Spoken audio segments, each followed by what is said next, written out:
주 예수는 나의 목자시니 내게 부족함이 없으리로다.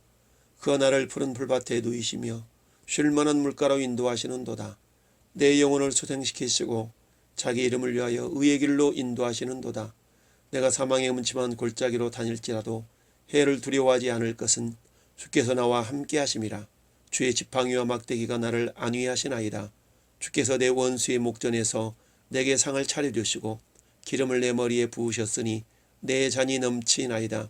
내 평생의 선하심과 인자하심이 반드시 나를 따르리니 내가 아버지의 집에 영원히 살리로다. 아멘.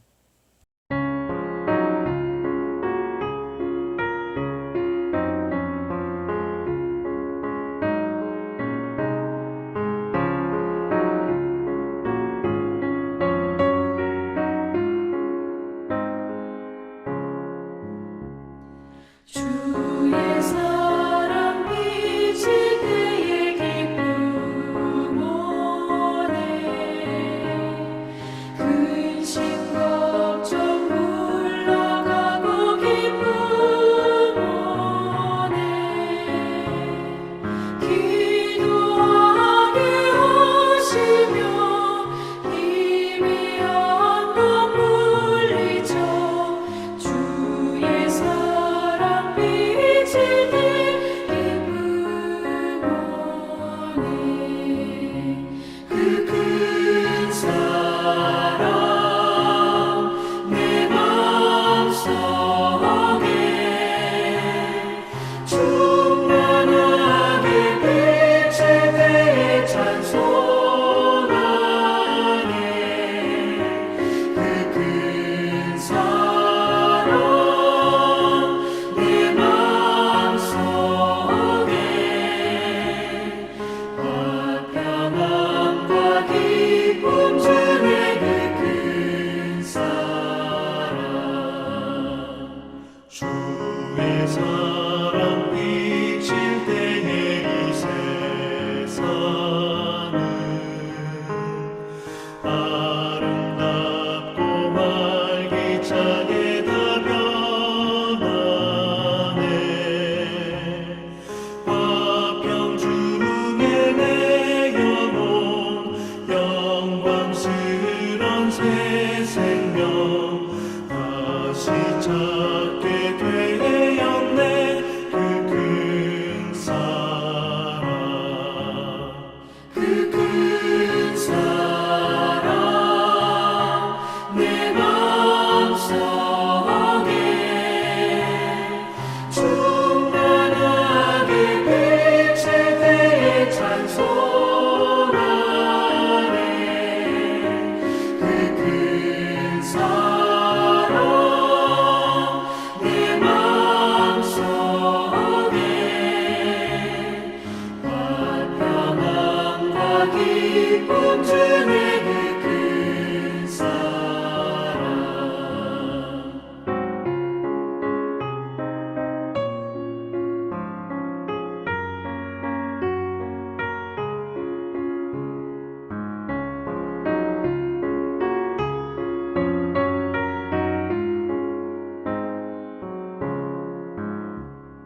주의 사랑 비칠 때에 이 세상은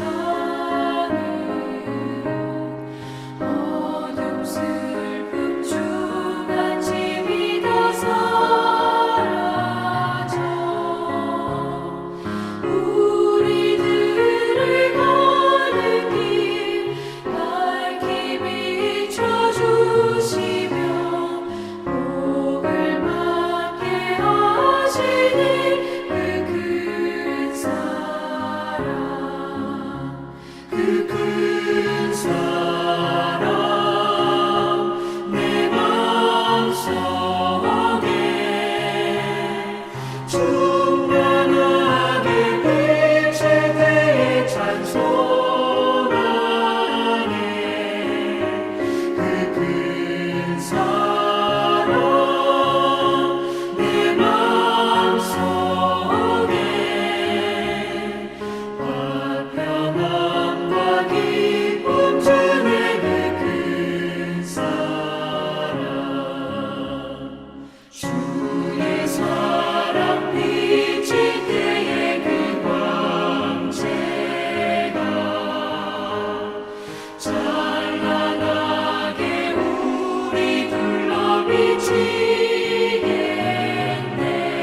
630장 진리와 생명 되신 주.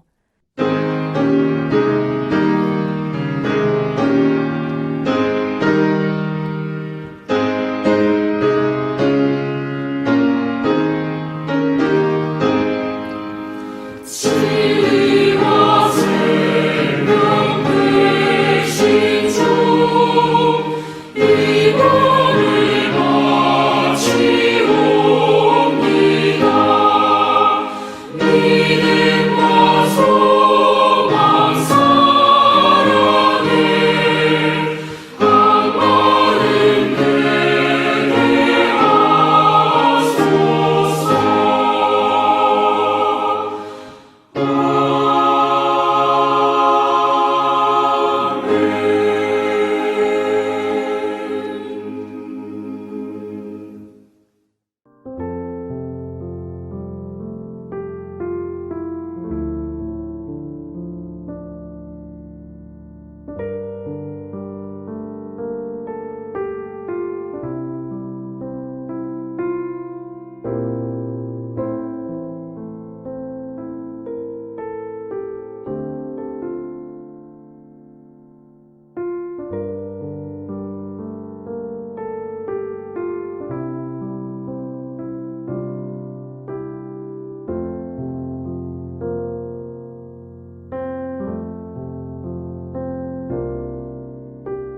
할렐루야.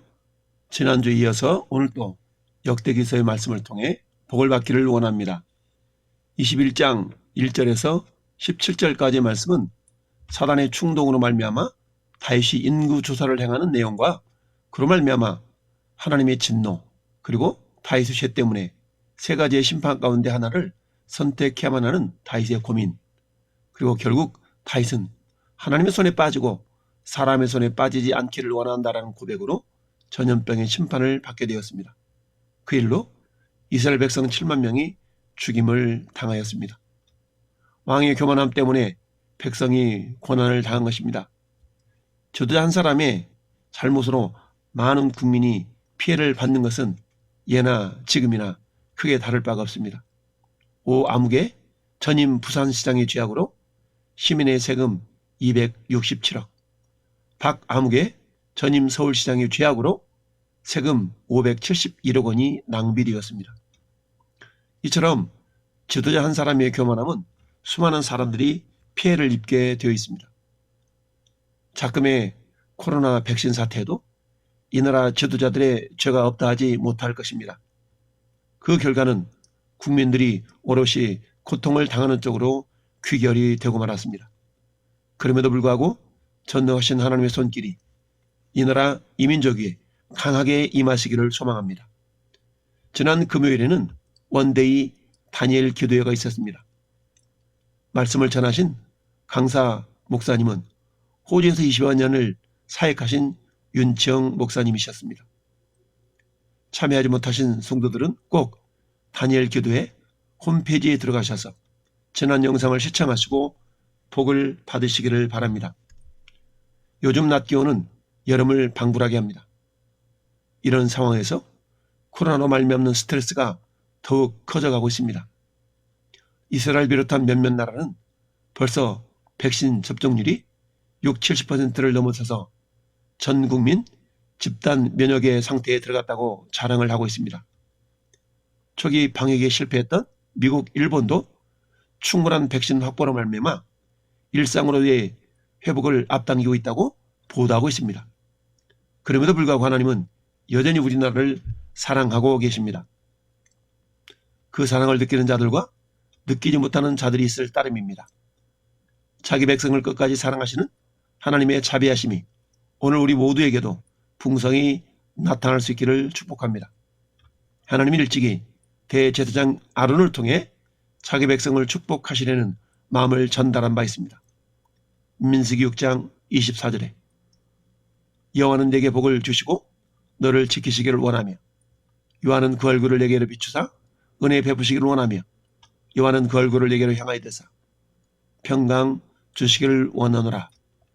우리는 오늘 본문에 나타난 하나님 어떤 분이신지 먼저 살펴볼 수 있기를 바랍니다. 함께 고백합시다. 하나님은 공의로우십니다. 그렇습니다. 공의라는 단어를 사전에서 찾아보니까 선악을 공평하게 제지하는 하나님의 적극적인 품성이라고 국어사전에 정의하고 있습니다. 오늘로 말한다면 짜디크라고 합니다. 영어로 하면 righteousness라고 합니다. 하나님의 공의로우신 분이라는 의미 속에는 첫째, 하나님은 사랑과 공의의 두 성품을 가지신 분이라는 의미이기도 합니다. 성경은 하나님의 성품을 크게 사랑과 공의 하나님이라고 표현하고 있습니다. 사랑의 본체이신 하나님은 무한한 사랑의 근원이시지만 아무렇게나 사랑하지 않으시는 분입니다. 하나님의 사랑은 공의의 법 테두리 안에서 행하여집니다. 하나님의 사랑이 내용이라면 하나님의 공의는 그 내용물을 담는 그릇에 해당한다고 할 수 있습니다. 따라서 하나님의 사랑과 공의는 마치 동전의 양면 같아서 서로 분리하여 존재하지 않습니다. 그럼에도 불구하고 오늘 본문에 나타난 하나님의 두 가지 성품 가운데 하나님을 선택하라면 하나님의 공의의 측면이 강조되고 있는 것입니다. 출애굽기 34장 6절에 여호와께서 그의 앞으로 지나가시며 선포하시되 여호와라 여호와라 자비롭고 은혜롭고 노하기를 더디하고 인자와 진실이 많은 하나님이라. 인자를 천대까지 베풀며 악과 과실과 죄를 용서하리라. 그러나 벌을 면제하지는 아니하고 아버지 악행을 자손 3세대까지 보응하리라. 금송아지를 만들어서 이것이 하나님이라고 우상 숭배를 했던 이스라엘 백성들에게 하나님께서 하신 말씀입니다. 하나님은 사랑이 많으셔서 천대까지 그 사랑을 베푸시지만 또한 죄악에 대해서는 반드시 보응하시는 분이라는 것이죠. 역대기상 17장에서 다윗은 하나님을 향한 마음의 표현으로 성전을 건축해 들고자 하는 그런 마음을 나단 선지자에게 표현한 바 있습니다. 하나님은 다윗이 이러한 마음을 받으시고 다윗과 언약을 맺으셨습니다. 하나님께서 다윗과 맺으신 그 언약은 예수 그리스도 안에서 모든 믿는 자들과 맺으신 새 언약의 예표인 것입니다. 따라서 다윗에게 허락하신 그 은혜는 오늘을 사는 저와 여러분들에게는 예수 그리스도 안에서 동일한 원리로 작용하고 있습니다. 신명기 32장 4절에 그는 반석이시니 그가 하신 일이 완전하고 그의 모든 길이 정의롭고 진실하고 거짓이 없으신 하나님이시니 공의로우시고 바르시도다라고 모세는 선포하고 있습니다. 또한 사도 요한은 요한일서 4장 8절에서 사랑하지 아니하는 자는 하나님을 알지 못하나니 이는 하나님은 사랑이심이라 라고 말씀합니다. 하나님은 공의로우시다라는 그런 말 속에 담겨진 두 번째 의미는 하나님은 공의로 심판하신다라는 것입니다. 즉 하나님의 심판의 기준이 하나님의 공의로움이라는 것이죠. 공의에 대한 국어사전의 정의에서 보듯이 선과 악을 공평하게 제재하는 하나님의 적극적인 성품이라고 했습니다. 선과 악을 공평하게 판단하는 기준이 곧 하나님의 공의인 것이죠. 시편 7편에서 다윗은 이렇게 고백합니다. 11절 하나님은 공의로우신 재판장이시며 매일 분노하시는 하나님이로다 라고 고백합니다. 또한 시편 9편 8절에도 공의로 세계를 심판하시며 정직으로 만민에게 판결을 내리시도다 라고 다윗은 고백하고 있습니다. 성경의 마지막인 계시록 19장 11절에는 또 내가 하늘에서 열린 것을 보니 보라 백마와 그것을 탄 자가 있으니 그 이름은 충신과 진실이라. 그가 공의로 심판하며 싸우리라. 예수 그리스도의 모습을 그리고 있는 내용입니다. 사도행전 17장 30절에도 이렇게 말씀합니다. 알지 못하던 시대는 하나님이 간과하셨거니와 이제는 어디든지 사람에게 다 명하사 회개하라 하셨으니 이는 정하신 사람으로 하여금 천하를 공의로 심판하실 날을 작정하시고 이에 그를 죽은 자 가운데서 다시 살리신 것으로 모든 사람에게 믿을 만한 증거를 주셨음이니라 하니라. 예수께서 십자가에 못 박혀 죽으시고 다시 부활하신 사건을 통하여 하나님께서는 공의로 심판하신 분이다라는 것을 보여주었다는 이야기죠. 세 번째, 하나님은 공의로우시다라는 의미 속에는 하나님의 공의는 죄를 간과하시지 않으신다라는 것입니다. 공의의 정의에서도 나타났듯이 선과 악을 공평하게 제재하시는 것이기 때문에 하나님의 공의는 죄를 그저 내버려 두지 않으시고 반드시 심판하신다는 것입니다. 출애굽기 34장 7절에 인자를 천대까지 베풀며 악과 과실과 죄를 용서하리라. 그러나 벌을 면제하지는 아니하고 아버지의 악행을 자손 3, 4대까지 보응하리라 라고 말씀하십니다. 로마서 6장 23절에도 죄의 삭은 사망이요 하나님의 은사는 그리스도 예수 우리 주 안에 있는 영생이니라 라고 말씀합니다. 또한 사도 바울이 데살로니가 교회에 말씀하시기를 데살로니가 후서 1장 6절에 너희로 환난을 받게 하는 자들에게는 환난으로 갚으시고 환난을 받는 너희에게는 우리와 함께 안식으로 갚으시는 것이 하나님이 공이시다라고 말씀하고 있습니다. 하나님의 공의. 그래서 그처럼 다윗을 사랑하시지만 무작정 사랑하지 않으시고 공의의 테두리 안에서 무한한 사랑을 베풀어 주심을 우리는 알아야 합니다. 여러분, 히브리서 12장의 말씀을 보면 이런 말씀이 있습니다. 무릇 징계가 당시에는 즐거워 보이지 않고 슬퍼 보이나 후에 그로 말미암아 연단받은 자들의 의와 평강의 열매가 맺느니라 라고 말씀합니다. 자, 오늘 말씀의 제목을 다시 한번 고백합시다. 예배는 축복의 초청이다. 그렇습니다. 예배는 하나님과의 거룩한 만남을 통해서 우리에게 복을 받게 하시는 것입니다. 하나님은 생명의 주인이시기 때문에 거룩한 만남을 통하여 우리에게 영생, 곧 생명의 계속을 주시는 것이죠. 아론의 축복에서처럼 하나님은 우리에게 복을 주시기 원하십니다. 그런데 복은 또한 생명이라는 권리라고 했지요.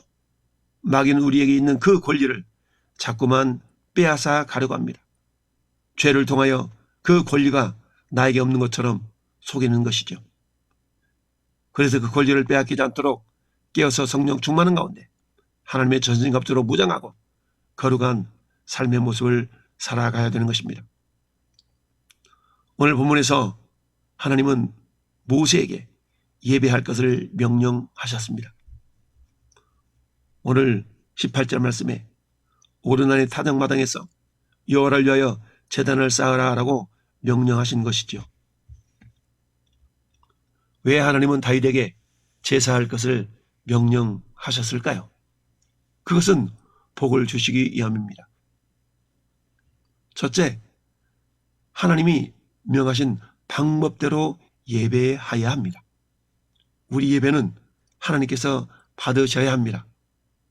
출애굽기 22장 10절 20절에 여호와 외에 다른 신에게 제사를 드린 자는 멸할지니라 라고 말씀합니다. 이는 오직 하나님만이 예배의 대상이라는 말씀입니다. 이는 십계명에서 제1계명과 제2계명에서 말씀하고 있는 내용이죠. 너는 나 외에 다른 신을 내게 두지 말아라. 너를 위하여 새긴 우상을 만들지 말고 또 위로 하늘에 있는 것이나 아래로 땅에 있는 것이나 땅 아래 물속에 있는 것이 어떤 형상도 만들지 말며 그것들에게 절하지 말며 그것들을 섬기지 말라. 나 네 하나님 여호와는 질투하는 하나님인즉 나를 미워하는 자의 죄를 갚되 아버지로부터 아들에게로 3, 4대까지 이르게 한다라고 말씀합니다. 신명기 12장 5절은 어떻게 제사할 것인가를 말씀해 주는 내용입니다. 오직 너희 하나님 여호와께서 자기의 이름을 두시려고 너희 모든 지파 중에서 택하신 곳인 그 계실 곳으로 찾아 나아가서 너희의 번제와 너희의 제물과 너희 11조와 너희 손의 거제와 너희의 서원제와 낙한 예물과 너희 소와 양이 처음 난 것들을 너희는 그리로 가져다 드리고 거기 곧 너희 하나님 여호와 앞에서 먹고 너희 하나님 여호와께서 너희의 손으로 수고한 일에 복 주심으로 말미암아 너희와 너희의 가족이 즐거워할지니라 라고 말씀합니다. 하나님은 가나안 땅에 들어갈 이스라엘 백성들에게 모세를 통해서 요단강을 건너기 전 모압 평지에서 이렇게 어떻게 예배할 것인가를 말씀해 주신 것입니다. 신약시대에는 예수님께서 직접 어떻게 예배할 것인가를 말씀하셨습니다. 요한복음 4장 23절에 아버지께 참되게 예배하는 자들은 영과 진리로 예배할 때고 라는 곧 이때라. 아버지께서는 자기에게 이렇게 예배하는 자들을 찾으시느니라. 하나님은 영이시니 예배하는 자가 영과 진리로 예배할지니라. 그렇습니다. 하나님은 영과 진리로 예배하는 자를 찾으신다라고 하셨습니다. 영은 보이지 않는 우리의 마음의 중심을 나타냅니다. 영이신 하나님을 육을 가진 인간이 어떻게 만날 수 있나요? 그것은 예수님의 보혈로 죽었다가 살아난 우리의 영을 통해서만 가능합니다. 따라서 예수님을 믿지 않는 자들은 예배할 수가 없는 것입니다. 왜냐하면 그들의 영은 죽어있기 때문이죠. 예수님의 보혈로 살아난 영은 하나님을 향하여 예배하고 싶은 마음을 갖게 되어 있습니다. 따라서 우리의 마음이 하나님을 향하여 사모함과 간절함을 가진 자의 예배를 하나님께서는 기쁘게 받으심을 알아야 합니다. 시편 69편 3절에 내가 부르짖음으로 피곤하여 나의 목이 마르며 나의 하나님을 바라서 나의 눈이 사여졌나이다 라고 고백하고 있습니다. 시편 123편 2절에 상전의 손을 바라보는 종들의 눈같이 여주인의 손을 바라보는 여종의 눈같이 우리의 눈이 여호와 우리 하나님을 바라보며 우리에게 은혜를 베풀어 주시기를 기다리나이다 라고 하나님을 향한 사모함과 간절함을 표현하고 있습니다. 미가 선지자는 미가서 7장 7절에 오직 나는 여호와를 우러러보며 나를 구원하신 하나님을 바라보나니 나의 하나님이 나에게 귀를 기울이시도다 라고 말씀합니다. 여러분, 진리는 보이지 않는 우리의 마음의 표현입니다. 따라서 진리로 예배함은 주님을 사랑하는 삶의 모습을 가지고 드리는 예배입니다. 여기서 우리의 마음의 표현이 있어야 하는 것이죠. 다윗은 그 마음을 오르난의 타작마당을 비싼 값에 구입하여 예배의 터전을 삼음으로 표현했던 것입니다. 두 번째, 하나님은 예배를 명하실 때에 진정한 회개 열매를 드리며 예배할 것을 원하시고 계십니다. 하나님을 예배함에 있어서 중요한 요소 중 하나가 바로 회개의 열매이죠. 우리 교회 예배의 순서를 보십시다. 두 번째 순서가 무엇입니까? 회개의 기도 순서가 있습니다. 한 주간의 삶을 주님 앞에 가지고 나오되 회개의 열매도 함께 드려야 합니다. 예레미야 26장 13절에 그런즉 너희는 너희 길과 행위를 고치고 너희 하나님 여호와의 목소리를 청종하라. 그리하면 여호와께서 너희에게 선언하신 재앙에 대하여 뜻을 돌이키시리라. 여러분, 회개의 열매를 가지고 하나님 앞에 나와 예배할 때 하나님은 우리에게 내리셨던 모든 재앙을 하나님 멈추게 하신다라는 약속인 것입니다. 또한 에스겔 선지자도 에스겔 18장 30절에 이렇게 말씀합니다. 주 여호와의 말씀이니라. 이스라엘 족속아 내가 너희 각 사람이 행한 대로 심판할지라. 너희는 돌이켜 회개하고 모든 죄에서 떠날지어다 라고 말씀합니다. 누가복음 3장 7절에 세례 요한은 세례받으러 나오는 무리들에게 이르되 독사의 자식들아 누가 너희에게 일러 장차올 진노를 피하라더냐. 그러므로 회개에 합당한 열매를 맺어라 라고 말씀합니다. 로마서 2장 4절은 혹 내가 하나님의 인자하심이 너를 인도하여 회개하게 하심을 알지 못하여 그 인자하심과 용납하심과 길이 참으심이 풍성함을 멸시하느냐. 다만 내 고집과 회개하지 아니하는 마음을 따라 진노의 날 곧 하나님의 의로운 심판이 나타나는 그날에 임할 진노를 내게 쌓는도다라고 말씀하고 있습니다. 세 번째, 예배를 하나님이 명하신 그 내용에는 전적인 헌신을 보일 것을 하나님은 요구하고 있는 것입니다. 하나님 우리에게 하나님을 향한 사랑을 보이라고 말씀합니다. 그 사랑의 마음은 곧 헌신이지요. 하나님은 다윗을 사랑하셔서 목동의 자리에서 왕의 자리로 옮겨주셨습니다. 다윗은 이런 하나님의 사랑을 잘 알고 있습니다. 그런데 그만 사단의 유혹을 이기지 못하고 하나님께서 싫어하시는 행동을 함으로 범죄하게 된 것입니다. 그래서 공의 하나님은 죄에 대한 대가로, 즉 죄의 삭은 사망이기 때문에 전염병을 통해서 이스라엘 백성들을 7만 명이나 죽게 하신 것입니다. 그리고 이제는 하나님의 사랑의 성품이 그 심판을 이제 멈추게 하신 것이죠. 다윗은 하나님께서 명하신 예배를 드리면서 자신이 회개한 모습으로 헌신의 예배를 드린 것입니다. 오르나는 이스라엘의 왕이 자신의 타작마당에 오신 것이 너무나도 감사하며 감격을 했습니다. 다윗이 이곳에서 하나님께 제사를 드리겠다는 말에 기꺼이 원하는 대로 사용하라고 내어드리랍니다. 하지만 다윗은 오르나의 마음을 받되 공짜로 그것을 취하지 않았습니다. 왜냐하면 자신의 회개한 마음을 들여서 헌신된 모습으로 예배하는 모습을 하나님께 보여드리고 싶었기 때문입니다. 그래서 다윗은 오르나의 타작마당을 구매하는데 금 600세겔을 지불하였던 것입니다. 금 600세겔은 작년이 10년 동안 일해서 벌어야만이 지불할 수 있는 그런 액수의 돈에 해당됩니다. 자신의 죄를 용서하시고 하나님과의 관계를 회복시키려는 하나님 아버지의 사랑의 마음을 다윗은 알았습니다. 따라서 그 마음의 보답을 위해서는 헌신된 자신의 마음을 보여드리기를 원했던 것이죠. 창세기 8장 20절에 노아가 여호와께 제단을 쌓고 모든 정결한 짐승과 모든 정결한 새 중에서 제물을 취하여 번제로 제단에 드렸더니 여호와께서 그 향기를 받으시고 그 중심에 이르시되 내가 다시는 사람으로 말미암아 땅을 저주하지 아니하리라 라고 말씀합니다.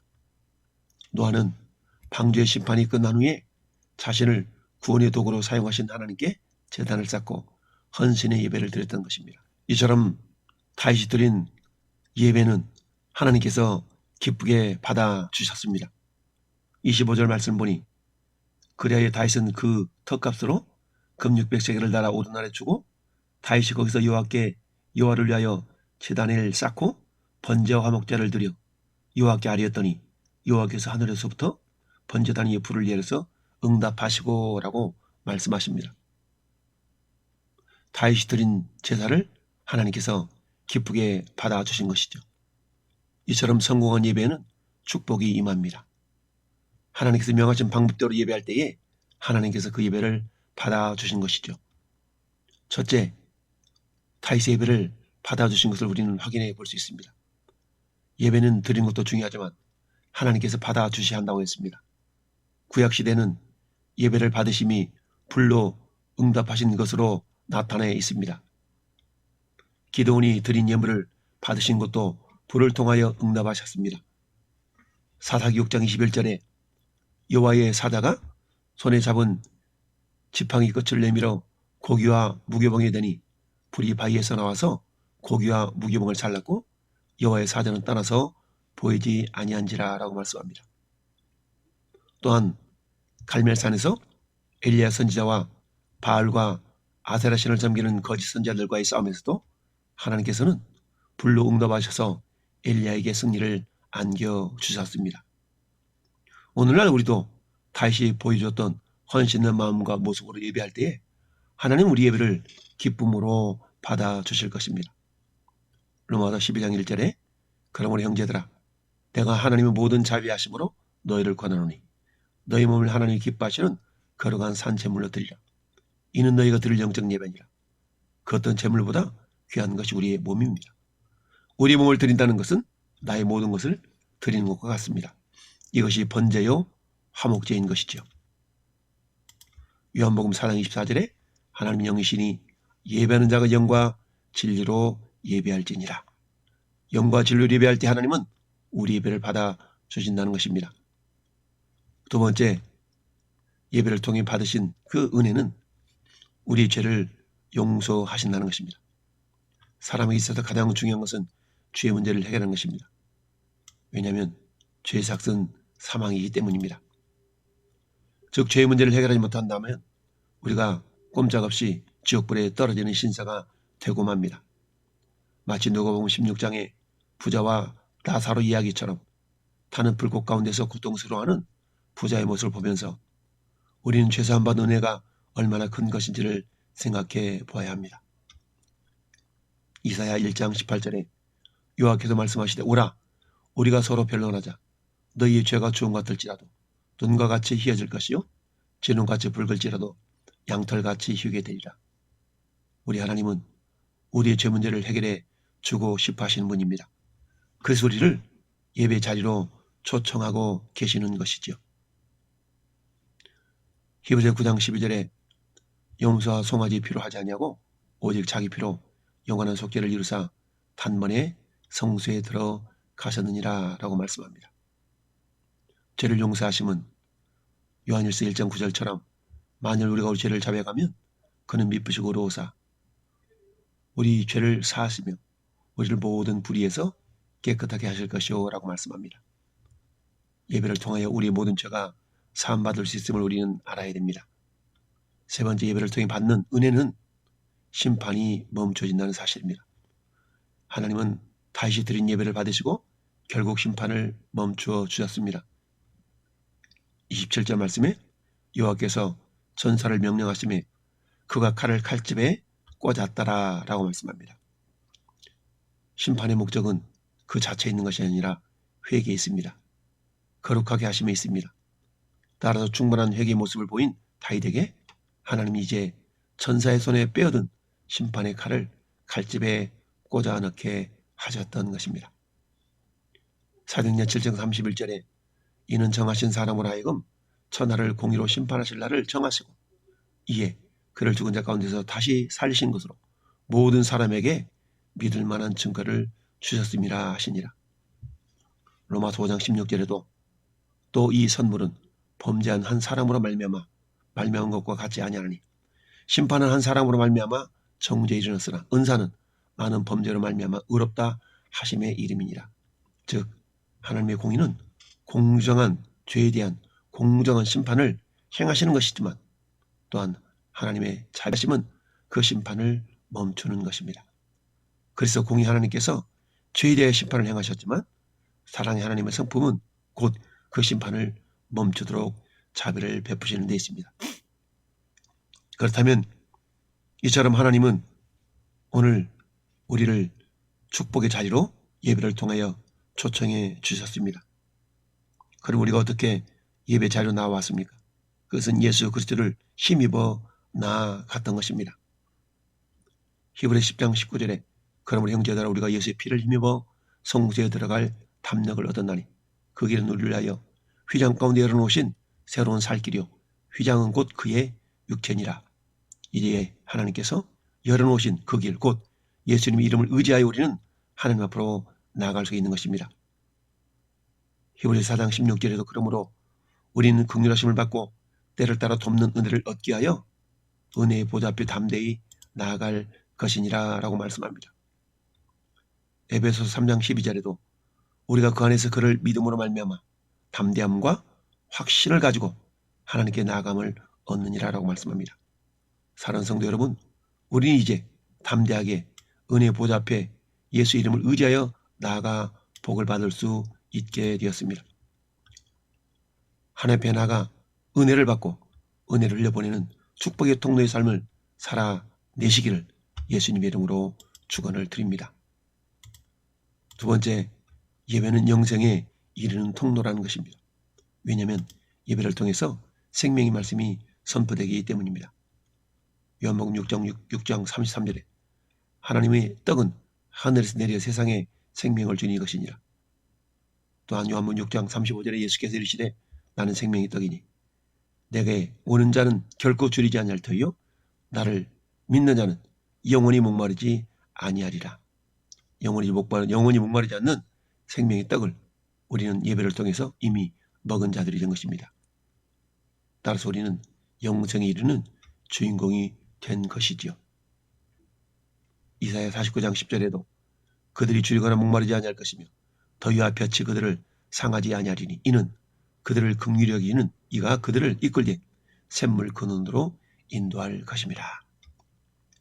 또한 이사야 선지자는 이사야 55장 1절에 오라 너희 목마른 자들아 물로 나오라 돈 없는 자도 오라 너희는 와서 사 먹되 돈 없이 값 없이 와서 포도주와 젖을 사라 라고 말씀하고 있습니다. 이처럼 하나님 우리를 예배 자리로 복을 주시기에 초청합니다. 그러나 사도 요한은 요한복음 5장 40절에 이렇게 말씀합니다. 그러나 너희가 영생을 얻게 하여 내게 오기를 원하지 아니하노다. 우리 날마다 주님 앞에 나아가 생명의 주인공으로 생명을 받아 누릴 수 있기를 예수님의 이름으로 축원을 드립니다. 오늘 마지막 세 번째, 하나님께서는 우리를 예배자리로 불러주셔서 결국은 하늘의 생명을 누릴 수 있는 존재가 되게 하신 것입니다. 이 땅 예배는 하늘과 연결이 되어 있습니다. 따라서 이 땅에서 드린 예배를 통해서 공급받는 생명은 우리를 영원한 하늘나라로 인도해 주십니다. 계시록 2장 7절에 귀 있는 자는 성령이 교회들에게 하시는 말씀을 들을지어다. 이기는 그에게는 내가 하나님 낙원에 있는 생명나무 열매를 주어 먹게 하리라 라고 말씀합니다. 사는 성도 여러분, 예배는 곧 축복의 현장인 것입니다. 하나님 오늘도 우리에게 복을 주시기를 원하십니다. 그런데 복을 가로막는 것이 있는데 그것이 회개하자는 죄입니다. 날마다 회개 열매를 맺으며 영과 진리로 예배함으로 하나님께 복을 받아 마침내 영원한 하늘나라에서 영원한 생명을 누리는 주인공도 되시기를 예수님의 이름으로 축원을 드립니다. 아멘.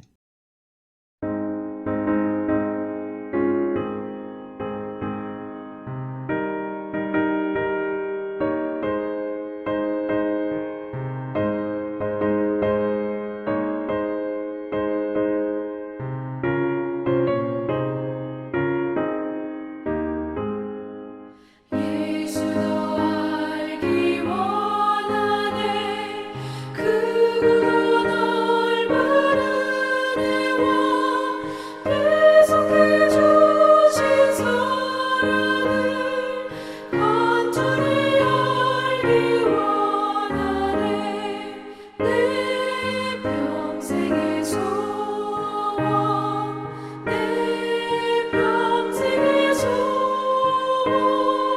계속해 주신 사랑을 간절히 알기 원하네 성령이 스승되셔서 진리를 가르치시고 거룩한 뜻을 깨달아 예수를 알게 하소서 내 평생의 소원 내 평생의 소원 계속해 주신 사랑을 간절히 알기 원하네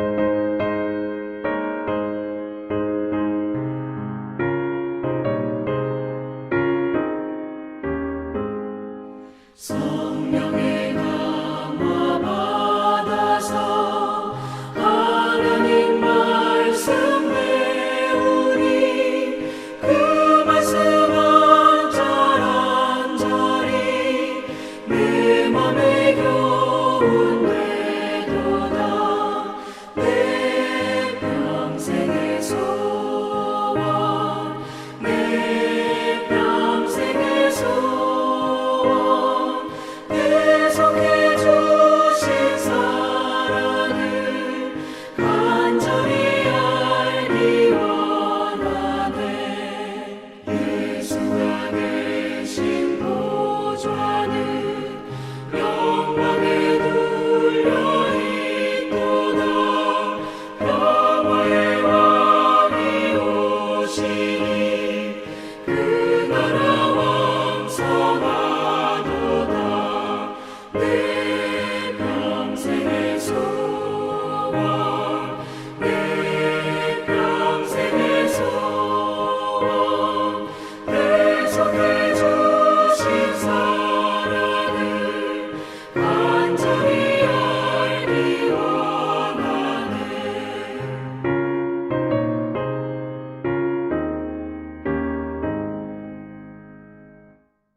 이제는 우리에게 생명의 길을 활짝 열어주신 예수님의 은혜와 우리에게 복을 주시려고 예배 자리에 초청하시는 아버지 하나님의 크신 사랑하심과 날마다 회개 열매를 맺도록 도우시는 성령님의 대주교통 가망없는 역사하심이 예배를 통해 죄사함받고 영원한 하늘 이르는 생명을 공급받기를 원하는 모든 성도들 머리 위에와 이 나라의 민족 위에 영원토록 함께 있을지어다.